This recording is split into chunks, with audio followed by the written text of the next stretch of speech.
I was blindsided by my wife's excuse for cheating, so I fought back and rebuilt my life alone. I rolled out of bed with a pounding headache. Once in the restroom, I hastily consumed 2 aspirins. My stomach felt like it was about to revolt, so I stayed near the bathroom for about 10 minutes.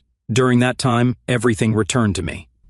My name is Ron Jameson, and when I arrived home from work yesterday, my beautiful wife Chrissy caught me off guard. She began by saying she loved me, but then she admitted that she had been seeing another man for the past year and had fallen in love with him as well. She regarded it as merely an act of compassion. The man, whom she couldn't recognize, had survived a horrific vehicle accident that killed his wife while he fled unharmed. He was overcome with shame about this. Chrissy revealed that she first tried to assist him in coping with his emotional distress, and they fell in love in the process. Indeed, she admitted that they had been intimate, and Chrissy even confessed that the familiarity was sometimes quite pleasurable. Throughout this unsettling debate, she insisted that she loved me and would soon return to me, but as long as this man needed her, she would be there for him. She promised me that she would be there for both her kids and me. The man was much younger than her, and she knew he would soon move on. However, she wanted to be there for him for as long as he needed her. This was about the worst-case scenario a husband might face. Shocked, I reacted like many men would. I accused my wife of being unfaithful and angrily reprimanded her. Chrissy then conveyed her unhappiness with my reaction. She even had the audacity to suggest that if I genuinely loved her, I would accept the circumstances. She reminded me that in our wedding vows I promised to love, respect, and cherish her.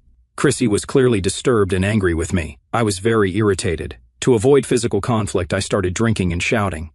When I had calmed down significantly, I wondered how she would react if I started seeing another lady. Chrissy responded by asking who would be interested in me, portraying me as an overweight, middle-aged man with thinning hair. She also told me that if I tried to divorce her, she would make my life unpleasant. I was outraged and unsure what to do next. My mind was swamped, and I couldn't think clearly. In a less-than-ideal time, I continued to drink, venting my frustration with Chrissy. She packed a bag and announced that she would stay with her lover until I could calm down and accept the situation. I can't recall much after that. I sat on her bed and recognized Chrissy was correct about my appearance. I was indeed middle-aged, my hair was thinning, and I was carrying around 20 pounds more than I should. I couldn't change my age, but I could deal with my hair and weight issues. However, before taking any action, I needed to know where my children were. It was Saturday morning, and they should have been at home.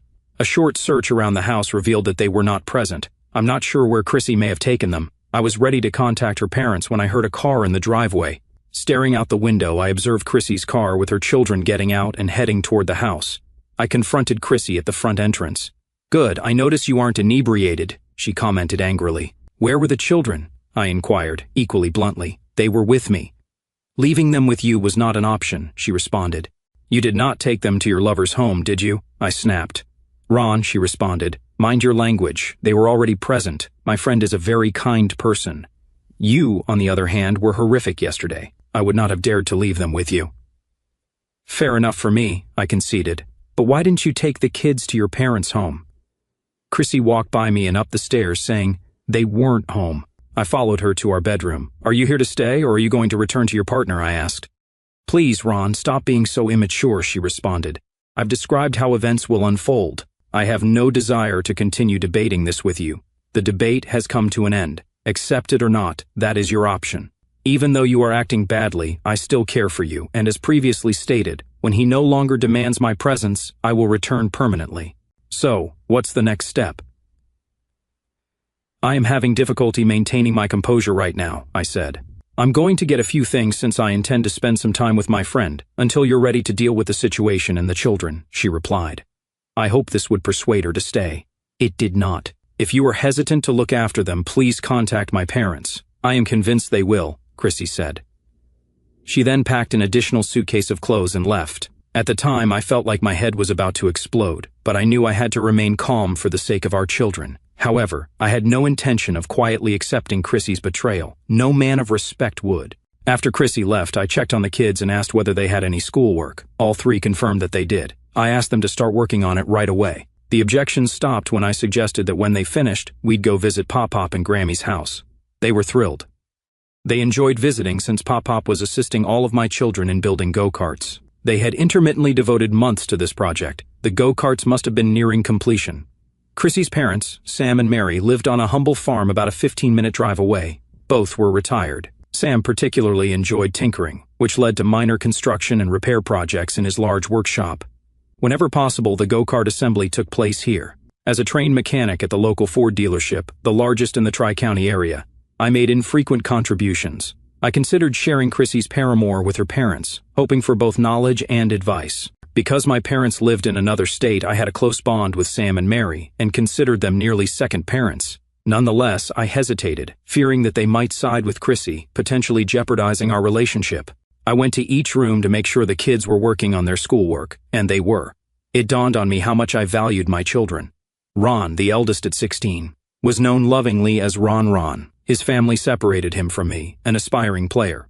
His size was the only impediment to college scholarships. Sally, a one-year junior, exemplifies the rebellious teenager while excelling academically. Kyle, the youngest of the 11 children, despised the nickname the baby, which Chrissy often used fondly. Yet, his unexpected presence had brought our family great delight. While the kids were upstairs, I brewed some coffee and started making a list of tasks, uncertain about the time available. The first step was to notify my employer, Bobby Clarkson, of the problem. As I had worked with the dealership from its beginning 23 years ago, and had been under Bob's supervision for 15 years, I thought myself one of the best mechanics there. Bob, empathic as a result of his son's recent difficult divorce, listened carefully. During their disagreement, his son's ex-partner leveled serious accusations. "Damn it," I explained, "that's quite the accusation," Bob replied, his voice full of bitterness. The ordeal had been tremendously stressful. For a while we expected the authorities to grab Gary at any minute. These are the types of charges that are devastating and nearly unprovable, and law enforcement becomes concerned whenever a woman accuses a male. Bob said that his previous mother-in-law was the one who saved Gary. Carol informed her mother that Gary had abused her grandchild, and I guess she felt it would be the final blow against Gary. Bevy is notorious for her cruelty, but I didn't understand she had a strong sense of justice. She immediately removed her granddaughter from preschool and took her to see her family doctor. Beth had the physician evaluate her granddaughter to determine whether she had been molested. The doctor specifically emphasized that there was no proof of her granddaughter being harmed. Armed with this evidence, Bev went to the police station and told them that if they charged Gary, she would testify against her daughter. Then Bev advised Carol that if she maintained her actions, she would disclose her drug problem and lose custody of her kid. "God bless Bevy," I said, shocked by the extent women will go to achieve their desires. "Amen," Bob responded. "So Ron, if there is anything I can do to help you, please let me know. I will make it happen." After accumulating 12 personal days and 6 weeks of vacation, I requested the following week off. Bob agreed without hesitation and even offered to arrange for me to use all of my personal and vacation time consecutively. As it turned out, I did exactly that. In addition, I needed help with something else. I needed the contact information for a reputable divorce attorney. "That's simple," Bob said. "Hire the lawyer my son hired. He comprehensively defeated Carol in court. Gary was awarded primary custody of their child, who was allowed to stay in the residence, and Carol was required to pay child support. His name is Dwight Tucker. I think I still have his contact information here." The more acrimonious my son's divorce became, the more we relied on attorneys, and Dwight Tucker's name became a staple in our chats. Bob spent about a minute searching before he located Dwight Tucker's business card. I phoned the lawyer's office, not expecting an answer on a Saturday, and prepared to leave a message. However, luck was on my side because not only was Mr. Tucker available, but his secretary also informed me that he had a recent cancellation and could see me if I arrived at the office within 30 minutes. I informed the children I'd be out for a short while and asked them to behave. Then I drove to Mr. Tucker's office, arriving in 20 minutes. Dwight Tucker seemed to be in his early to mid-30s, a handsome man slightly shorter than myself with deep blue eyes and a warm smile. I was convinced that Dwight made a positive impression on the jury. "What can I assist you with today?"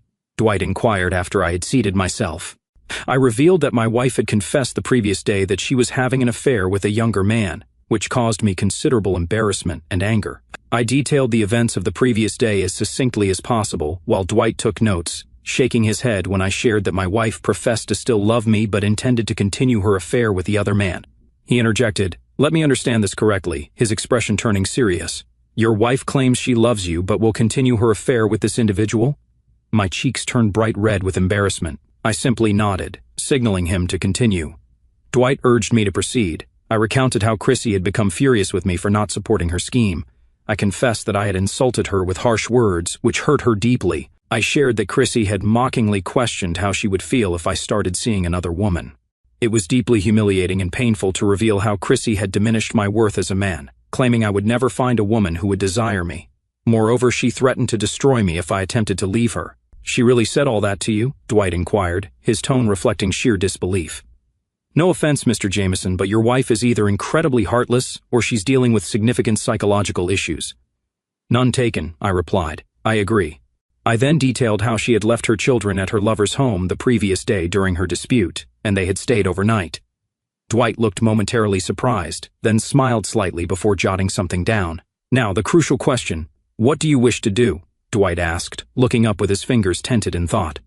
I paused to consider, then responded, "I cannot tolerate the current circumstances. I'm unsure if I can move beyond this, but I certainly do not wish to be ruined in a divorce and lose my children."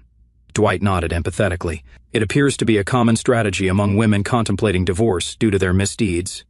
However, rest assured, I'll work diligently to minimize any harm she might cause. Should you divorce, you retain at least half of your shared assets."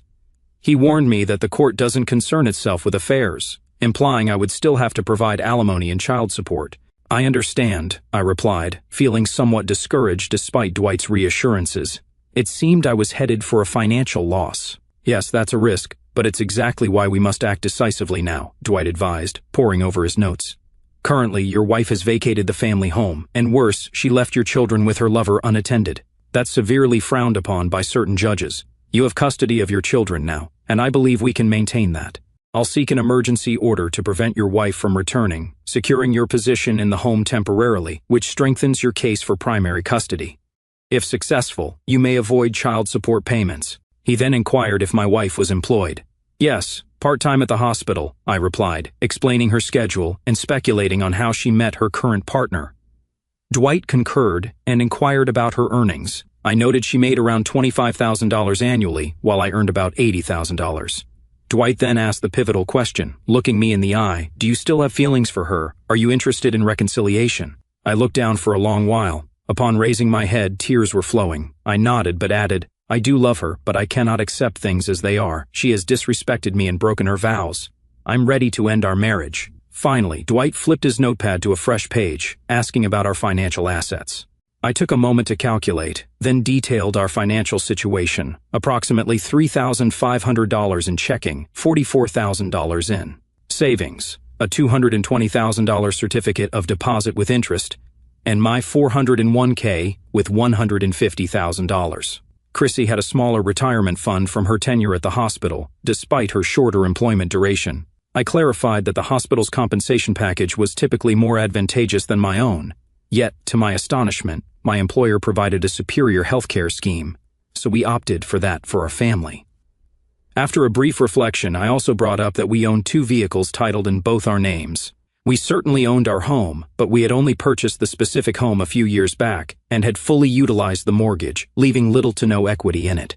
"Okay, here's what I need you to do," Dwight said, looking determined, as if he were about to enter the fray. "The first step is for you to withdraw half of the funds from your savings, checking, and the certificate of deposit. Then transfer those funds into a new account under your name alone. I can't manage the CD since it's jointly owned," I mentioned. "I can't withdraw from it without Chrissy's signature." "No issue," Dwight replied as he started to calculate figures on his calculator.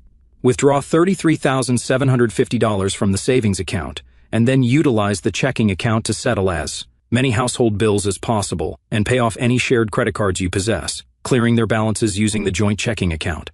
Then secure a credit card solely in your name. I already possess a credit card acquired before marriage," I stated, "but I rarely use it because our joint card rewards us with cash back." "Even better," Dwight beamed. He promptly noted down the list of actions and handed it to me. "Immediately, I want you to have my secretary contact Taylor Locksmith for you. Provide them with your address and instruct them to alter all the locks at your residence. Afterward, return here, and I'll brief you on our subsequent steps." Miss Carlson quickly got Taylor Locksmith on the line, and upon giving them the address, they confirmed their arrival by noon. I then returned to Dwight Tucker's office. Dwight had just finished a call as I took a seat. "We're fortunate," he shared. "According to the clerk, if I submit my documents today, we'll be assigned Judge Johnson." "Why is that fortunate?" I inquired, puzzled. "He loathes adulterers," Dwight said with a grin. "He's a traditionalist from the Bible Belt and detests spouses who are unfaithful. Believe me, this is greatly to our advantage. Had he not been available, I might have had to exert a bit more effort, but I'm confident we would have achieved our objectives nonetheless. Judge Johnson was a close friend of my father. I'm certain you won't be upset if I contact him at home. Dwight then stood, offering me a handshake, which I accepted appreciatively. Before you head home, Dwight instructed, ensure you've taken care of your banking tasks. I'm preparing a petition for an emergency restraining order against your wife. She will not be allowed near your home within 500 feet of you or your children. She's currently residing with her paramour, having left your children in his care. This will significantly support our case for the restraining order, although it may be dismissed weeks or months later. By then you should be solidly established in the family residence as the primary caregiver. By Friday, your wife will be served with the divorce papers, and then we'll wait to see her next moves. For the first time since Chrissy had dropped her shocking news, I felt like I was reclaiming control of my life and some of my self-respect. The bank wasn't too crowded, allowing me to quickly obtain a cashier's check for my portion of the funds and close our shared credit card. They informed me of a remaining balance of $537, which I settled using the checking account. Then I advanced the mortgage payments by 2 months, consuming another $2,600. With barely anything left in the checking account, cashier's check in hand, I proceeded to another bank down the road and opened both a checking and savings account solely in my name. After completing these errands, I returned home. Upon arrival, I found the children engrossed in television, so I gathered them into the car. As we approached my in-laws, I saw Sam emerge from around the corner of his house, coming from his workshop. He waved and returned around the house. The children excitedly exited the car and followed their grandfather inside. Mary welcomed me with a kiss on the cheek. Shortly after, Sam joined us, having cleaned his hands to offer his greetings. I regret to inform you this, but I must say directly, I began. It's difficult for me to express, but after gathering my thoughts, I continued. Chrissy is involved with someone else, and I've decided to seek a separation. I don't accept that, Sam responded with disbelief. Chrissy doesn't seem like that sort of person. What evidence do you possess? She confessed to me, I replied quietly as tears began to stream down my cheeks. Just then the rear entrance swung open, and the children entered in a group. Please stay outdoors for a bit, I requested of the young ones. Why? Ron inquired. Because I'm asking you, I replied, a bit more sternly than intended. At that moment, Ron noticed my tears and quickly herded his siblings back outside. She confessed? Mary questioned, unable to believe it. Yes, I confirmed strongly, and much more. I then detailed the events of the previous night, including when she admitted to being intimate with someone else and enjoying it. Additionally, I shared how she threatened to destroy me if I pursued a divorce and expressed her belief that no other woman would be interested in me. Everyone was taken aback, and Sam was visibly upset. I still can't grasp it. I'm going to call her and put it on loudspeaker, he declared.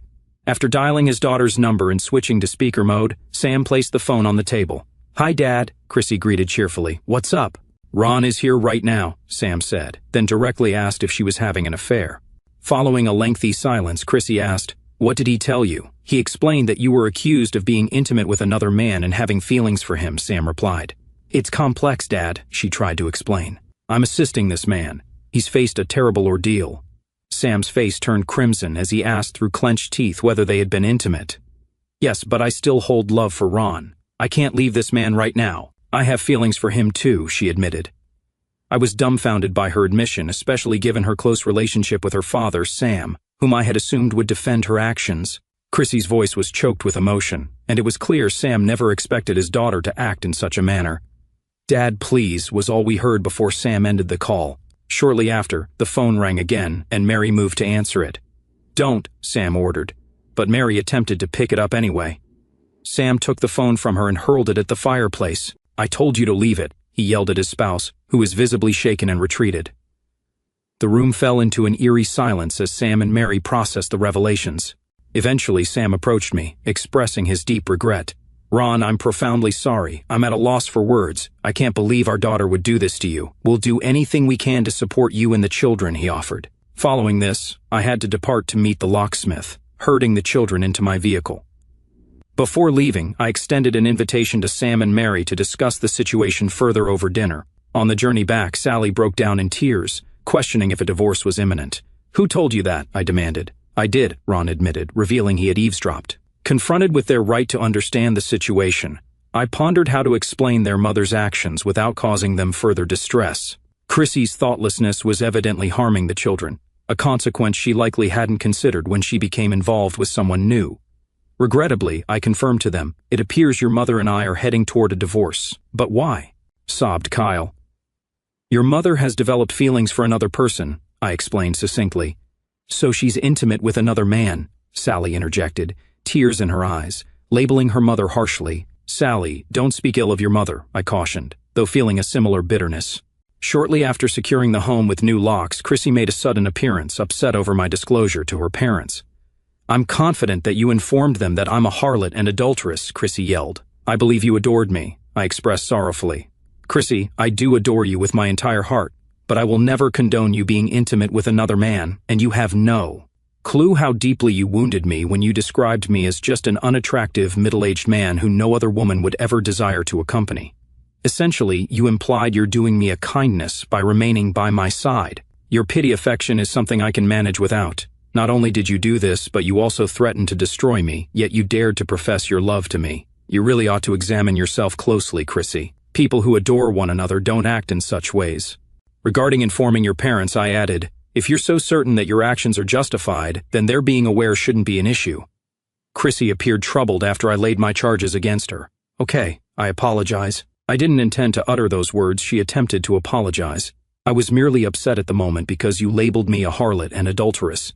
"Honestly, Ron, to call your spouse and the mother of your kids such names? You vowed to love, honor, and cherish me. Shame on you. If you genuinely love me, you'd embrace the situation. I'm not abandoning you for him. I simply love him too, and I'm attempting to assist him. He's significantly younger than me and will eventually move on."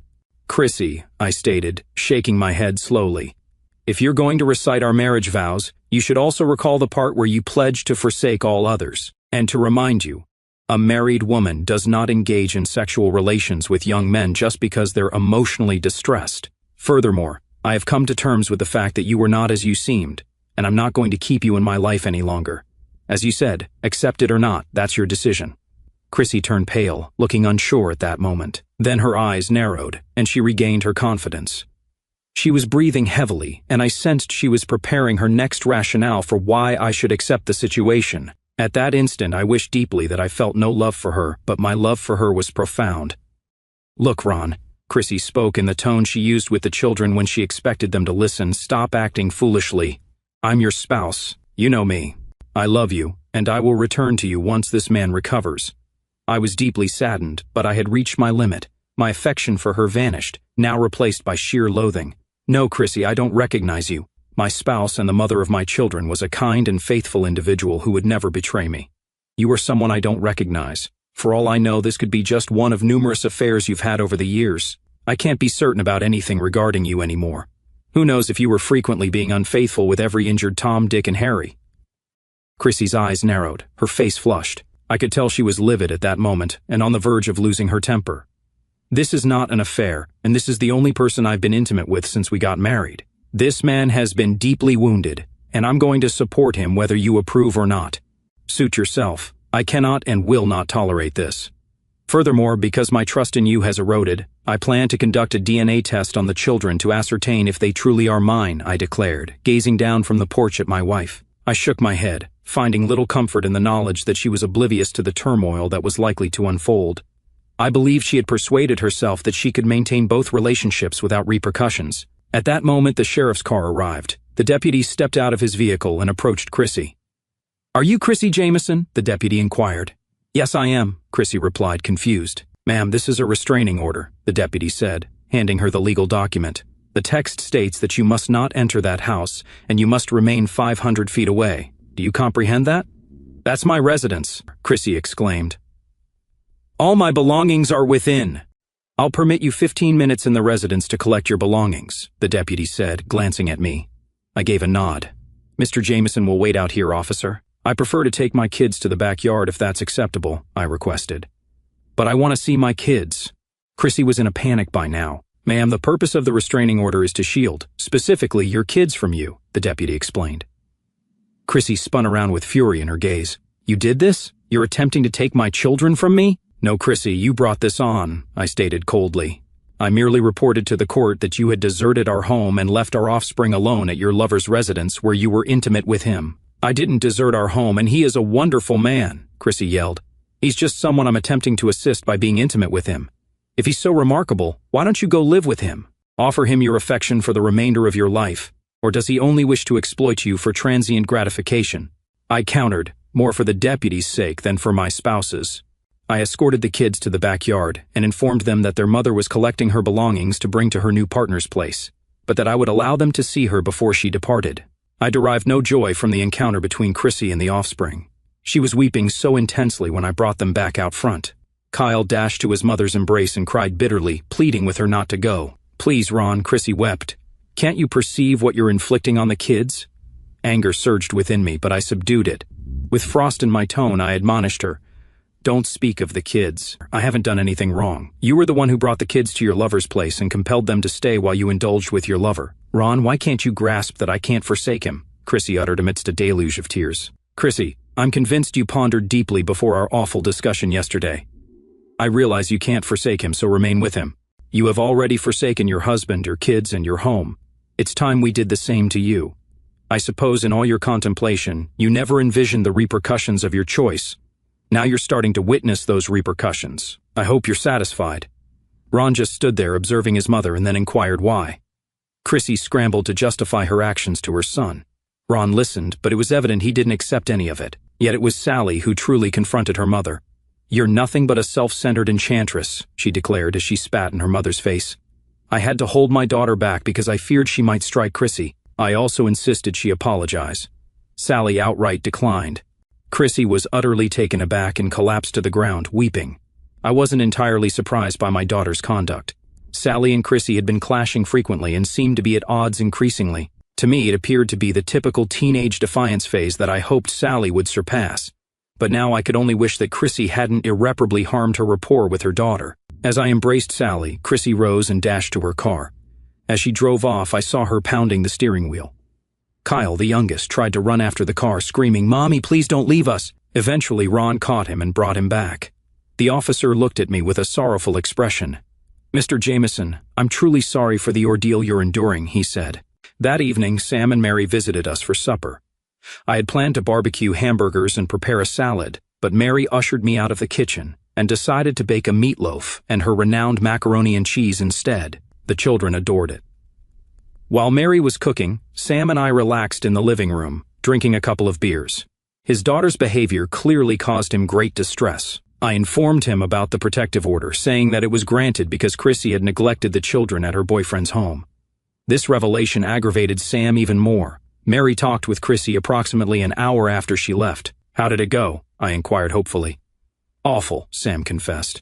Mary tried to persuade Chrissy, but it was pointless. Chrissy is adamant she is correct and we are all misguided. She believes we're bad people. That's when Mary became outraged. I've never seen her that enraged. The conversation ended when Mary told her daughter not to contact them again.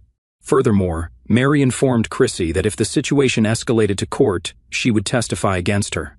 Understandably, the dining environment was somewhat subdued. The sole moment of joy came when Sam proposed that the next day, the kids come over to work on their go-karts, which made Ron and Kyle happy.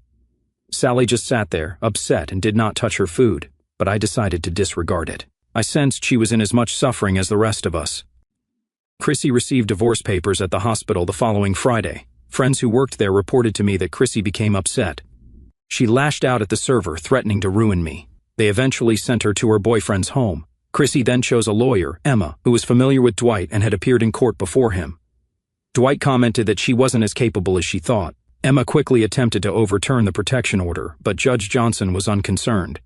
He stated that the children were currently safe and agreed to just slightly amend the order. He allowed Chrissy to make supervised visits to the house, while prohibiting her boyfriend from going within 500 feet of the property. He warned her against violating this restriction and threatened to cancel her visitation rights. Chrissy was thrilled with the adjustment, while I was pleased that it allowed the children to visit their mother. Chrissy's happiness, however, was short-lived, as the judge also ordered her to begin paying child support, necessitating full-time employment. Despite her outburst at the hospital, I was confident they would hire her full-time, given the current lack of nurses in her sector. The DNA test results arrived following the court hearing. It took me nearly half a day to gather the courage to open the letter. When I read the results, my heart leaped with joy. For the first time since the farce began, I had proof that the children were biologically mine.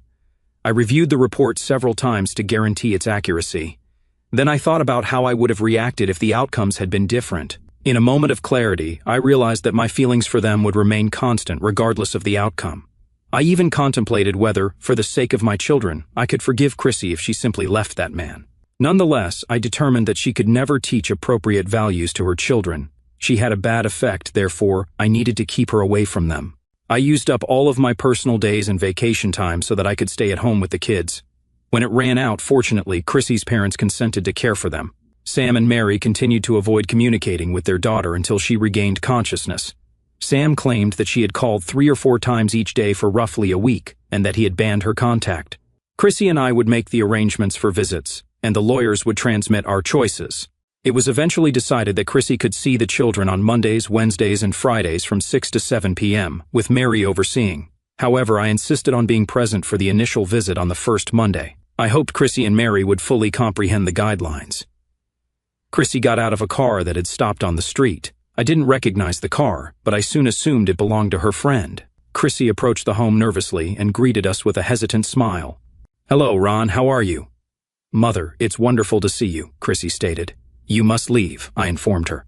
"The judge ordered that your boyfriend not be within 500 feet of this residence." Her face flushed with shock. "But he was simply dropping me off," Chrissy stammered. "Do you have no sense?" I was angry. The judge was explicit. "Tell that jerk to go immediately, and I will not report to the judge," I insisted. Chrissy instantly nodded and headed back to the car. Then an idea occurred to me. As Chrissy spoke with her friend, I walked out at an angle and pulled a pen from my pocket. I took note of the car's license plate. Then I went back to the porch as the automobile left. "Okay, he claimed he will return for me," Chrissy stated, now challenging. "Well, tell him to wait for you down the road because I do not want to see him near this house," I made clear, my anger apparent. "Ron, I am absolutely fed up with your actions. You did not need to withdraw money from our checking account or deactivate my credit card," Chrissy responded. "Chrissy, I did not take anything. The cash withdrawn from the checking account was used to pay off the credit card and subsequently 2 mortgage installments. I needed to ensure that the kids had a safe place to stay while we worked out the credit card cancellation difficulties. I didn't want to be responsible for any expenditures you might incur while out with your boyfriend," I explained. Chrissy's cheeks became pink, likely from fury and pride. "This is not a partnership, and he is not my boyfriend, Ron. You are being unreasonable," she insisted. Before I could reply, Mary intervened, striking Chrissy in the face. I was as astonished as Chrissy, who recoiled and looked at her mother. "Mother?" Chrissy was perplexed. "If you ever disrespect Ron again, I will strip you of that dress and spank you," Mary threatened. "Now, if you want to see the children in the living room, I need to talk to Ron first, and then I'll join. But be warned, if you misbehave or say anything wrong, I will personally remove you from this property." Chrissy quietly nodded and entered the house. "Ron, I'm sorry for my careless daughter," Mary said with compassion. "Thank you for your support," I answered with real gratitude. The restraining order was lifted 2 weeks after the initial hearing, as Dwight had predicted. By then, I had shown myself as the primary caregiver and was allowed to stay in the house. Chrissy was still associated with her partner, but she was now allowed to spend unsupervised time with the children in public settings, and her child support payments continued. However, the judge warned her that she couldn't bring them to her partner's house, and he couldn't be with her when she had the children. After 4 months of postponement, our first appearance in court to finalize the divorce arrived.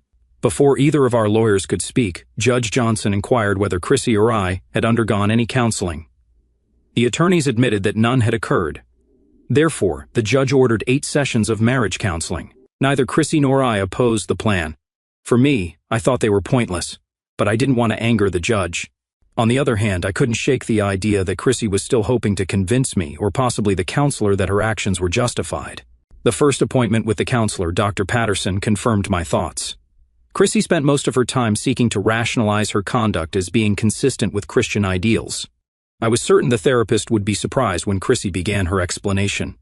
Chrissy's pride, I believe, surprised me the most.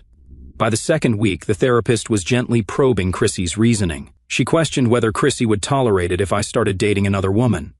I tensed, anticipating an insult to my dignity, but this time things were different.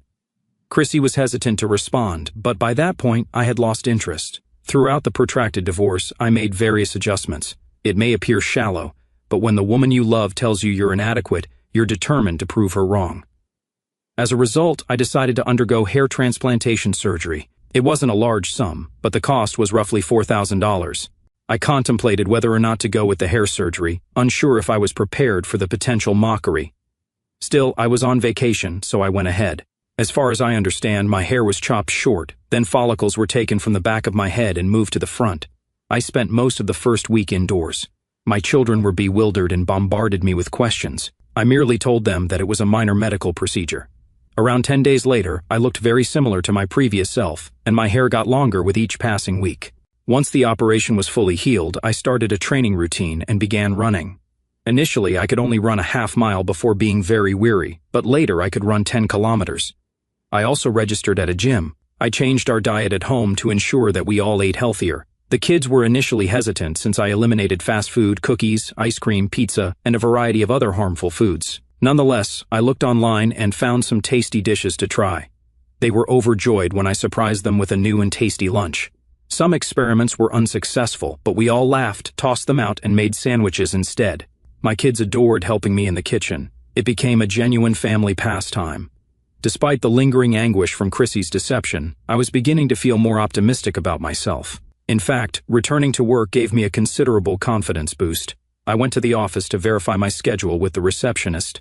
Trudy returned my greeting with a questioning glance. I expected her to comment on my new hairstyle, but she didn't. "Welcome back, Ron," she remarked happily, then examined me. "There's something unique about you." I modestly remarked that I was on a diet and had dropped 18 pounds, with the goal of losing even more. She laughed approvingly. "It truly suits you. If I weren't married, I'd absolutely express interest." "Thanks for the compliment," I humorously mentioned, noting my lack of allure to my wife, who had found a lover. Although the joke fell flat, by that point my condition was well known inside the company, and Trudy's expression changed to sympathetic. "Chrissy is making a mistake, to put it mildly, Ron. You're a terrific person. Many women out there would love to be with you. Do not allow it to affect your views." That encouragement was the biggest jolt I had experienced in a long time. Suddenly, I no longer felt like I had failed. I returned to the present moment and asked my spouse another question. "Chrissy, how would you react if I came home and revealed that I was having an affair with another woman?" As I previously stated, I expected Chrissy to question my ethics, but she didn't. I observed her gazing at me. On our first meeting, it seemed that she could no longer condemn me for having sparse hair or being overweight. This was yet another boost to my self-esteem. Regardless, I sat in my seat, waiting as Chrissy looked to consider her response. She was in a difficult position to claim that I couldn't be with another lady while she was with another man. "I suppose if you were supporting that lady and moving past some sorrow," she commented angrily, "I'd be fine with it. And suppose I admitted my feelings for this woman and said how special our intimate relationship was." I persisted. "Again, I would accept it," Chrissy aired. "Nonetheless, you would have to ensure that the children and I were safe." The discussion went in this manner, with me seeking to demonstrate Chrissy's ludicrous viewpoint. However, Chrissy remained tenacious, and these meetings appeared fruitless, serving solely as a stage for Chrissy to illustrate her case, which was never going to happen. The initial surprise at Chrissy's conduct was dissipating. Interestingly, love begins to fade if not fostered. After the third week, when the transition happened, Chrissy entered the meeting softly and spoke just briefly, focusing on listening. This adjustment had taken her back, possibly decreasing her arrogance as I repeatedly and empathetically questioned her underlying beliefs at every turn. I noticed Chrissy observing me when she thought I wasn't looking. I continued to exercise, dropping weight, and began working in the garden, which resulted in a visible tan. A few months before the therapy became mandatory, I decided to make another shift. I was growing dissatisfied with my job. True, I enjoyed mending vehicles, not just the technical side but also the bodywork. I'd been restoring antique autos since I was a teenager. Now the idea of starting my own business came as a means to spend more time with my children. After discussing it with Sam, he agreed to back me. My goal was to open my own shop and grow a business, but I couldn't simply leave my job without financial security. We would struggle financially before the business could support us. However, because Sam's property was in an area he let me start my business in his workshop, Sam's workshop began as a barn that had been adapted for his use. There was plenty of room for both Sam and me. If I could get the business off the ground, Sam agreed to lease me a plot of land down the road to build my facility. I spent time at work observing their setup. The dealership was built to handle a higher volume of work than I had previously undertaken. They did some work on site but outsourced most of it. Keeping this in mind, I decreased my tool and equipment needs. Certainly, creating a paint booth was necessary. Sam not only approved but actually helped to build it. To fund this enterprise, I used money from our joint account as well as a small loan from Sam. I began working part-time, primarily on weekends and evenings. It was entertaining, and the children frequently joined in to observe or provide help. I truly enjoyed teaching Ron how to complete tasks. Even Sally got involved, eager to tell her pals about how she helped replace an engine or paint a Corvette. This increased her appeal to the lads at school. My business flourished through referrals, and I quickly considered whether I should pursue it full-time. This thought became pressing after I was requested to work over the weekend on certain backup responsibilities. However, I was unable to oblige because I had my own clientele to attend to. When I told Bob I couldn't work because of personal business responsibilities, I was afraid I'd lose my job. "Have you got a moment, Bob?" I inquired, peering into his office. "Of course, Ron," he said, motioning me in. "It's terrific that you're here for the weekend. We have 44 sold autos arriving this Friday that need to be thoroughly inspected. They must be ready by the end of the month." I was worried when he told me this. Many people are unaware that manufacturers give incentives to dealers who meet particular sales targets during a month, which can result in large savings. For example, selling 300 autos might result in a $445,000 discount. This incentive was critical for the dealership. "The point is, Bob," I started, sweat running down my back, "I can't work this weekend. I began a side company on weekends and have chores to do." Bob responded sternly, "I'm sorry, Ron, but if you aren't available this weekend, I might have to let you go." I accepted this with a sad heart, hoping it would not harm our relationship. I want to build my business, spend more time with my children, and save for their education. "I'll clear out my locker later," I said.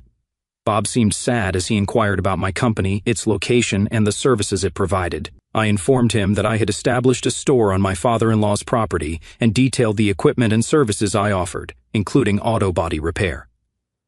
"Grab a coffee and then return," Bob suggested, grabbing his phone. Disregarding the coffee, I packed my stuff for a hard period ahead. With my job gone, my children would have to switch to Chrissy's health coverage because I had forgotten about her. Nonetheless, I remained hopeful about my company's possibilities. When Bob spotted me, he summoned me to his office with a suggestion. "I have an offer for you, Ron," he exclaimed excitedly. "Work this weekend and make up for any customer discontent." I hesitated, not wanting to disappoint my customers. "Wait," Bob interrupted, presenting an independent contractor agreement. "We need you this weekend. Plus, if you can delay your clients while passing their inspection, we'll hire you for body work." Shocked, I accepted the agreement. Following that weekend, I largely ran my firm full-time while occasionally assisting the dealership. Sam joined me part-time, while Mary handled my accounts. My profits exceeded what I made at the dealership. However, my marriage remained rocky. After our 4th counseling session, I was ready to terminate it. I felt distant from Chrissy's activities. Despite the grief, I was less concerned with forming a new relationship. In our 5th session, I decided to be more proactive. I hoped that if I firmly reprimanded Chrissy, she would decide to end these ineffective sessions. I chose to confront her with the most hurtful comments she had made about me, alleging that I was simply too repulsive to appeal to another lady. When asked whether I had anything to say, I addressed Chrissy specifically.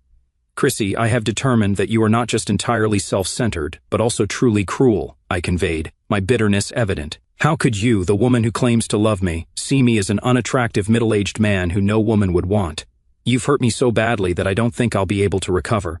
"God, Ron, I'm so sorry," she cried. "I sincerely regret saying that. If I could, I would undo it. I love you.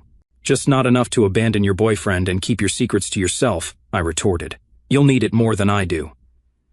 Eventually, the counselor wrapped up the session and set her some assignments to do before our next meeting. I was not looking forward to it, because I had grown to regard these sessions as completely pointless. The job was to react to a series of questions, some of which I recognized, such as our relationship with her parents and our sexual intimacy. Others, such as my preferred food and drink and the type of car I drove, appeared inconsequential. However, one question prompted me to halt and consider, what would be the one change I would make?